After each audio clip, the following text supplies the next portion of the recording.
Good morning mga tol. Babakimin ko ngayon si Pablo. Tapos may mga binili kami para kay Pablo. Ito, box to. Na-assemble siya. So ito yung paglalagyan namin ng mga gamit na nasa likod ni Pablo. Dito sa compartment ni Pablo. Dito na namin lalagay. Pakita ko rin sa inyo mamaya kung ano yung mga gamit na yon. Pero sa ngayon, babacuumin ko muna si Pablo. Tanggalin ko muna yung mga gamit niya sa loob. Yung mga mating, tanggalin ko muna. Maalikabok kasi. Dumi yung loob ni Pablo ngayon. Tapos mamayang gabi, mga pagka medyo medyo malamig-lamig na yung panahon, ikakarwash ko na siya. Iinisin ko na siya mamaya. Ayan. Mga ng ulan. Natuyo na tuyo yung patak ng ulan. Mamaya, tanggalin ko lahat yan. Meron ako pantanggal ng mga acid rain yung mamaya. Ayan, hindi kita pero madumi. madumi yung loob ni Pablo ngayon.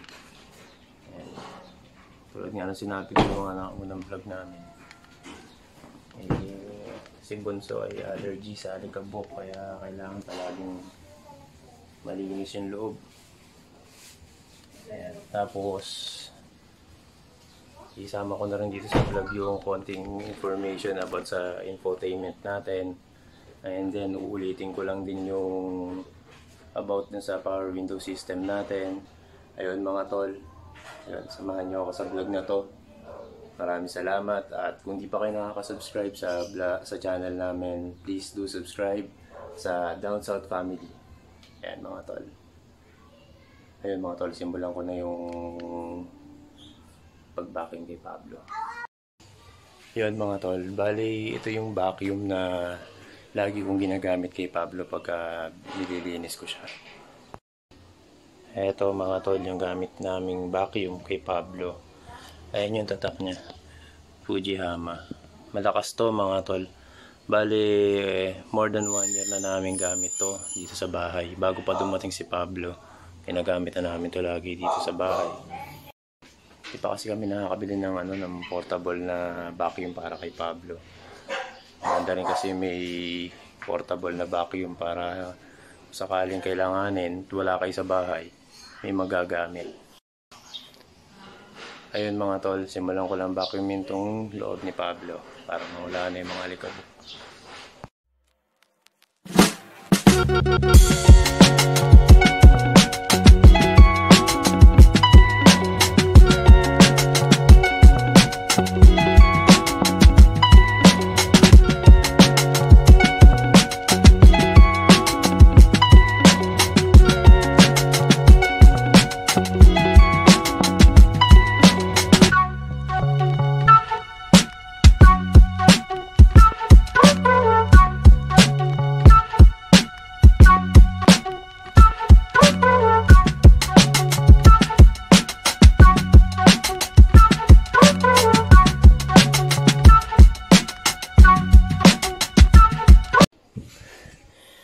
Ayan mga tol, kung nakikita nyo to mga tol, eto, yan, yung dalawang yan, kung ibabalik natin, kung tatanggalin man natin tong board na to sa likod ng sonet natin, at ibabalik natin, siguraduhin natin mga tol na nasa ilalim to. Yan, nasa ilalim tong board natin nito. Yan, kasi once na yan ay itong board natin ay nakaibabaw dito, hindi natin na ibalik yan. At kung maglalagay tayo ng mga mabibigat na bagay dito sa likod ng sonet natin, may posibilidad siya na mayupe itong board natin, kasi hindi naman sa pag-ano itong board natin ay medyo manipis lang. Itong board na to medyo manipis lang yan. May tendency siya na pag lagyan ng mabigat na gamit, mga grocery na marami, diba, bumili tayo ng maraming dilata, sigurado mabigat yun. May tendency siya na hindi naman siya mababali, baka umano lang siya, pumangit lang yung forma niya. Magka-UP ng konti. Yon mga tol.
Ayan mga tol, microfiber lang ang gamit ko dyan sa dashboard.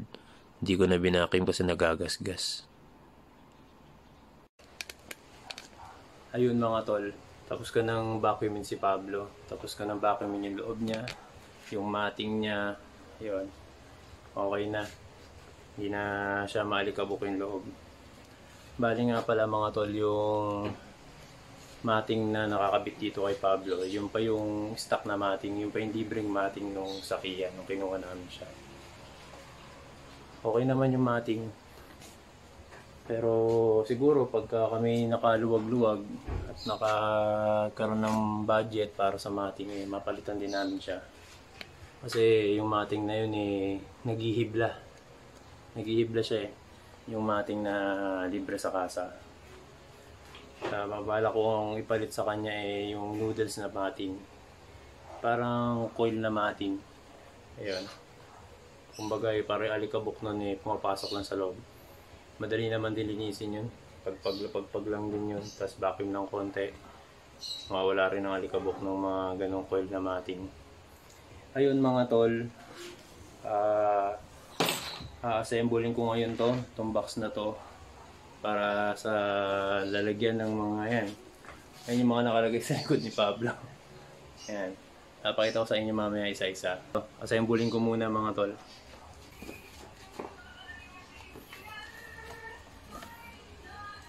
Kung nagpunta kami sa IKEA nung linggo, doon namin to nabili. Although meron naman na ito dito sa SM Santa Rosa. Sigurado meron ito dito. Ayun. Nandun na rin kami. At nakita rin naman namin na ito doon. Mura naman. Kaya binili namin. Ayan mga tol. Napakasimple lang niya. Yan yung itsura niya. Ayan, kasi gusto namin kay Mrs.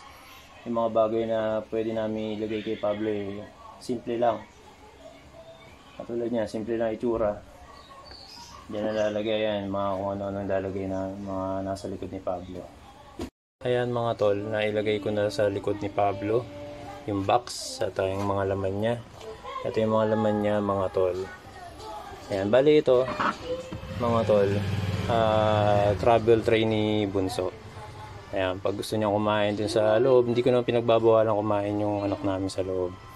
Okay lang siya na maging makalat na pagkain sa loob kasi katulad nga ng ginagawa ko naman kanina, nababacuum ko naman siya pagka uwi namin, ayun, pag sobrang dami ng kalat, binabacuum ko na rin naman agad. Kaya okay lang, kaysa mahutom yung bata sa biyahe. Ito yung travel tray niya, yan, nagagamit niya yan. Pag kumakain siya dyan sa loob ng sasakyan. Ito yung mga paa niyan, ayan, nalagay lang. Bale, ito yung mga laman, mga tol, ng box, ayan, yung mga head cups ko, head cup ni Bunso, ayan, dito ko nilalagay. Tapos ito, ayan, gumagamit kami nito pag sobrang tingkad ng araw, tanghali, ayan, nilalagay ko dyan sa windshield namin, dyan sa salamin ng door, passenger door natin sa backseat. Ayan, kasi alam niyo naman, naka bluish clear tint kami. So, ayun, kahit na maganda yung UV rays, ano niya, yung heat reduction niya, syempre, kahit pa paano, may pumapasok pa rin na init. Ayan, ayan yung mga laman. Ayan, yung upuan ni Bunso, pang camping na upuan, maliit lang. Tapos, ito ang pinakamahalaga sa lahat. Ayan, fire extinguisher. Ayan. Meron ako dito sa likod at meron din ako doon sa harap sa may driver seat. Dalawang binili ko. Ayan. For safety. For safety yan mga tol. Tapos ito, ayan, gamit na air dispenser. Hindi ko tinatapon kasi mabango pa. Mabango pa air dispenser na yan. Maamoy pa siya dito sa likod na to. Ayan, tapos ito, isang malaking payong. Ayan, kasya kaming tatlo. Kahit apat kasya. Ayan. Ayan yung box niya. Tagal na namin siyang gustong bilhin ng box. Ayan, para organize siya. Ayan, sobrang luwag mga tol. Napakaluwag ng likod ng Sonet natin. Mga tol, itong simpleng bagay na to. Ano siya? Paso siya. Nakita lang din namin siya sa may IKEA. Pero meron din naman dito sa SM Santa Rosa na ito, mga tol. Ayan. Ipinailoksan ko lang siya ng glossy na black. Para medyo maging, kumbaga, aesthetic sa loob ni Pablo. Ito, kumbaga, mga tol, lalagyan namin ng mga barya. Yan, yung mga barya.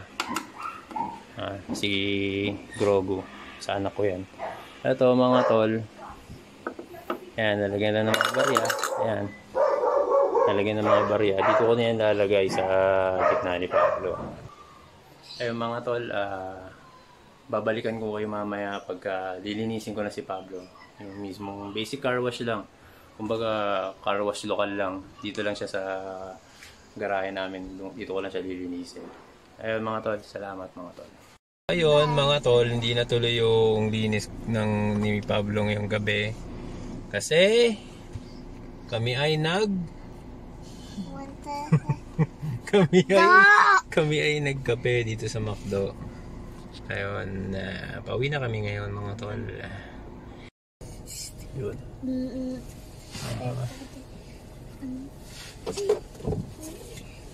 Thank you po! Thank you po.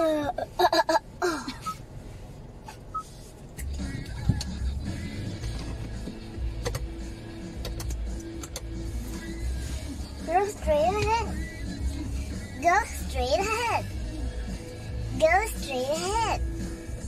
Go straight ahead. Go straight ahead.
today mga tol.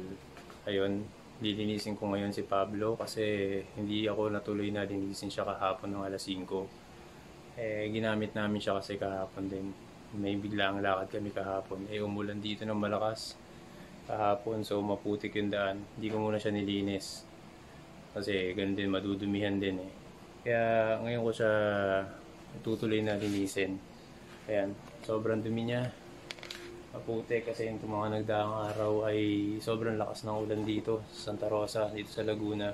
Mga natuyo siyang acid rain sa mga salamin niya. Tatanggalin ko rin yan ngayon gamit yung nabili ko sa Shopee na pang polish, pantanggal ng acid rain mark sa mga salamin ng sasakyan. So ayun mga tol, linisin ko muna si Pablo.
Yan dito mga tol, ina-applyan ko na siya ng acid rain remover. Yan yung tinatanggal na maigi yung mga marks ng acid rain sa salamin ni Pablo. Pag gumamit tayo na ito mga tol, huwag tayo masyadong madiin kasi may tendency na pwedeng magka-scratch yung salamin ng sasakyan natin. Ayan, tapos tatanggalin lang natin siya sa pamamagitan ng tubig. Wash lang natin siya sa pamamagitan ng tubig. Tapos gamitan din natin ng microfiber na na cloth. Ayan, nilagyan ko na yan yung lahat ng palibot ng lahat ng salamin ni Pablo, pati yung windshield, pati yung sa likod. Ayun mga tol.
Ayan mga tol, dito sa part na to, pupunasan ko yung mga sulok-sulok ni Pablo, yung mga tubig-tubig niya sa gilid-gilid na yan, para hindi siya maging cause ng corrosion, mga lawang yung mga gilid-gilid, at hindi rin maging alikabok pagka natuyo yung tubig na yan sa mga sulok-sulok na yan.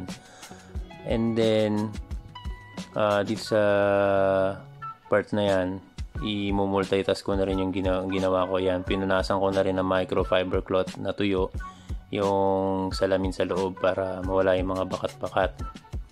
Yan, tapos konting check lang. Yun mga tol.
Yun mga tol, tapos ko na linisin si Pablo, na vacuum at na car wash ko na siya dito sa garahe namin.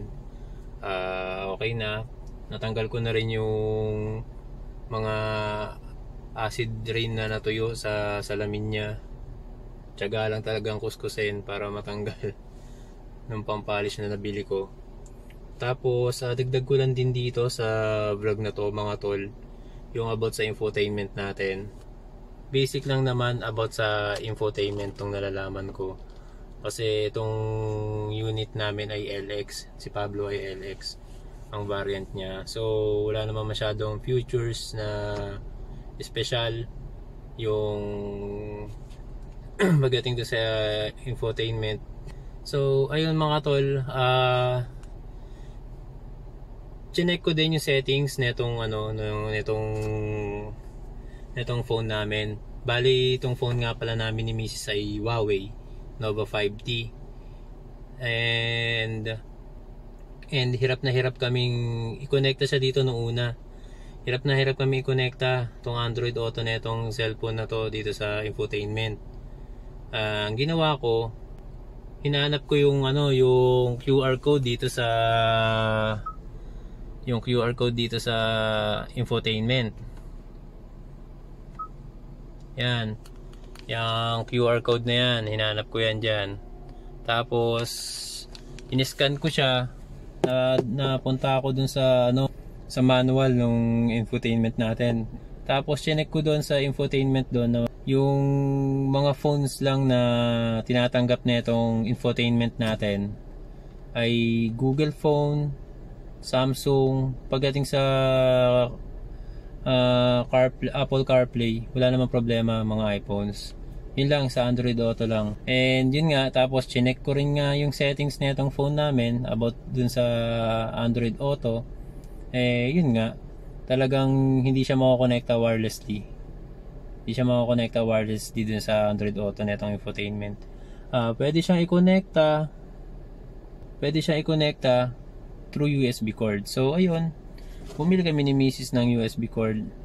Ito yung USB cord na binili namin. Kaya ito yung ginagamit namin para makonekta tong phone namin dito sa Android Auto ng infotainment.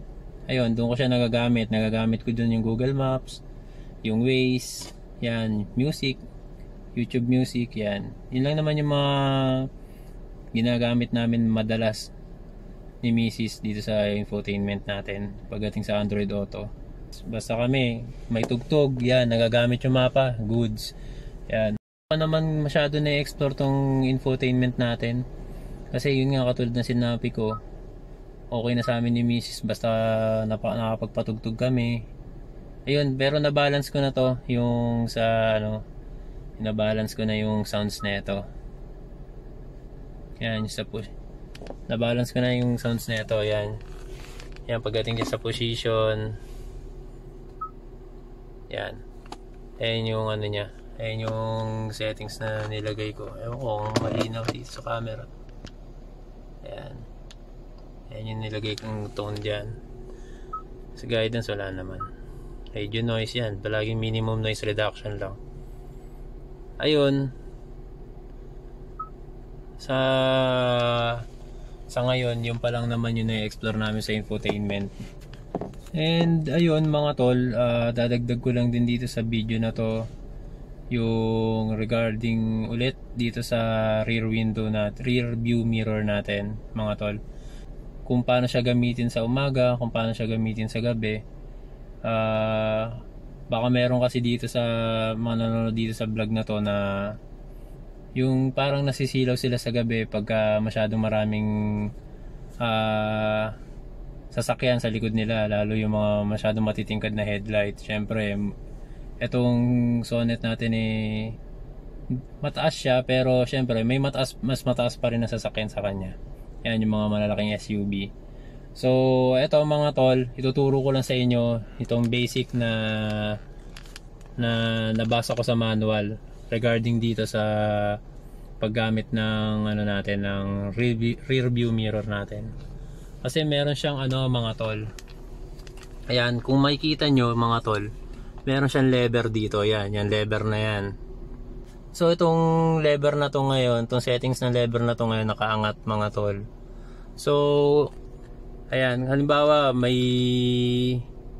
malakas na ilaw sa likod, marami sasakyan sa likod, malalakas yung headlight nila. Ayan, tapos ikaw syempre tutok sa iyo yan tutok sa driver yan, yung rear view mirror na yan. Iano mo siya mga tol, itong lever na to para hindi kayo masilaw. Pwede nyo siyang gamitin sa gabi nga pala mga tol. Ito Iaangat nyo lang, ihiglitin nyo lang siya pababa. Yan.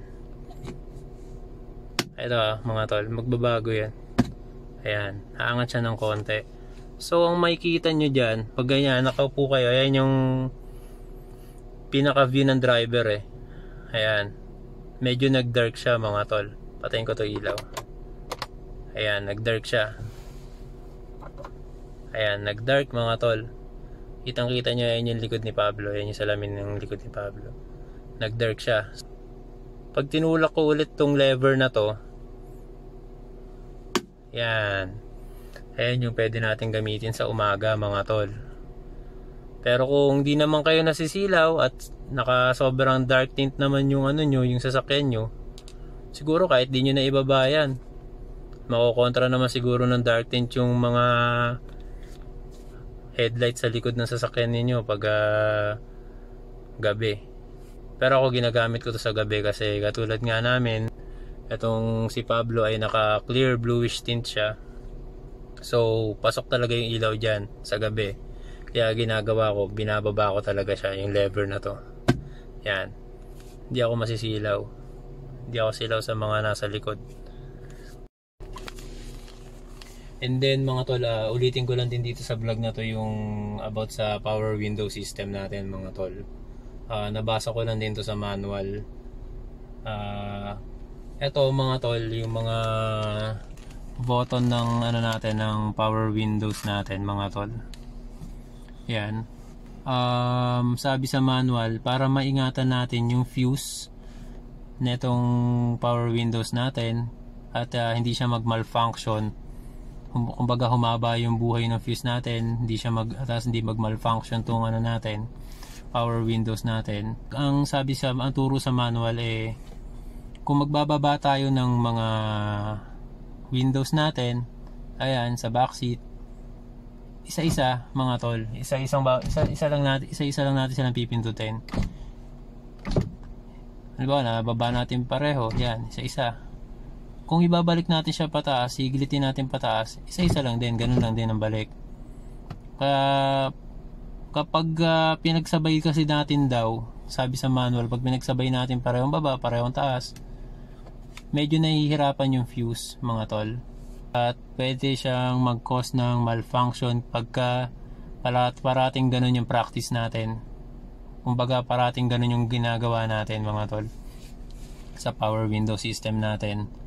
Hindi ko naman nilalahat mga tol, pero baka dahil sa ganung practice kaya maraming nasisiraan ng power windows. Kasi marami rin akong nakikita at nababasa sa mga Sonet page sa Facebook na yun nga, yun yung problema nila, bigla lang hindi gumagana yung power window nila. Yan yung mga buttons, bigla na lang di tumataas, hindi bumababa yung mga windows. Ayun, posible na dahil dun sa ganong practice din. Ayon lang din sa manual, iwasan lang din natin mga tol na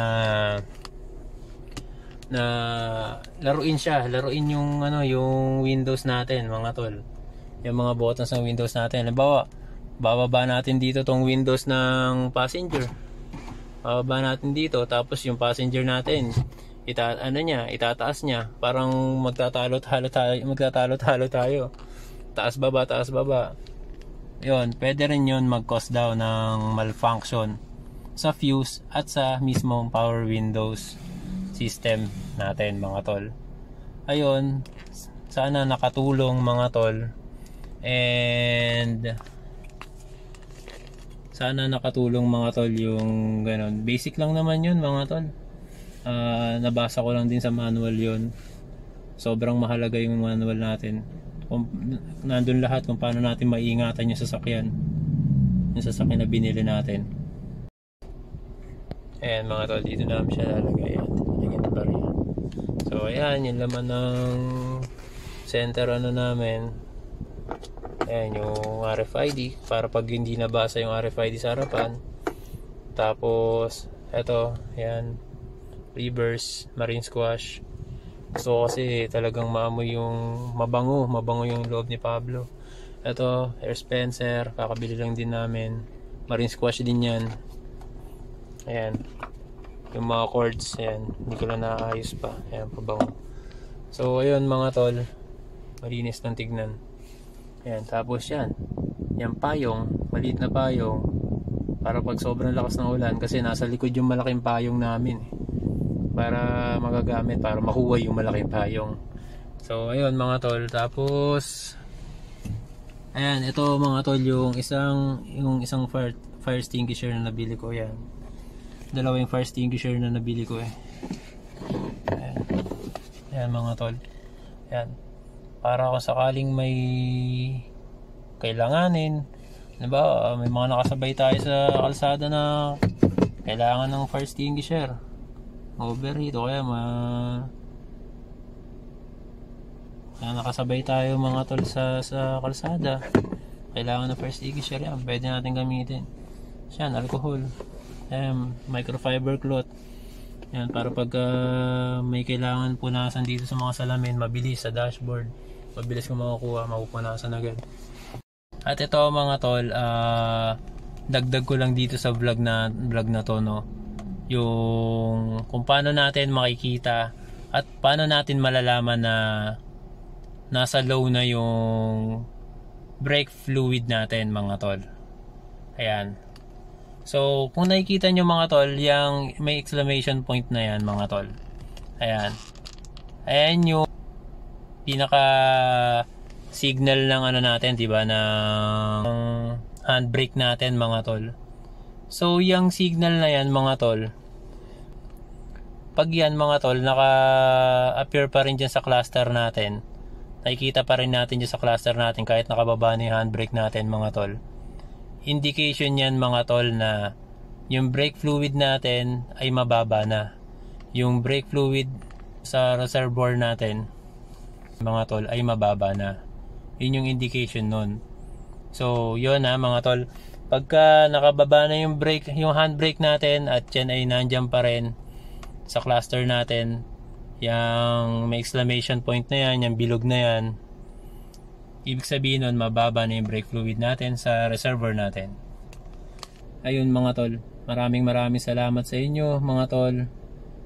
At kung hindi pa kayo nakakapag-subscribe sa channel namin, please do subscribe mga tol, Down South Family. At pa-like na rin, pa-share na rin ng mga vlogs. At kung kakayanin pa ng oras nyo at di nakakaabala, pa-click na rin ng notification bell mga tol, para pagka may bagong uploads kami, ayun, ma-notify kayo mga tol. Ayun mga tol, maraming salamat sa inyo mga tol. Ayun, this is Wong from Down South Family. Maraming salamat mga tol.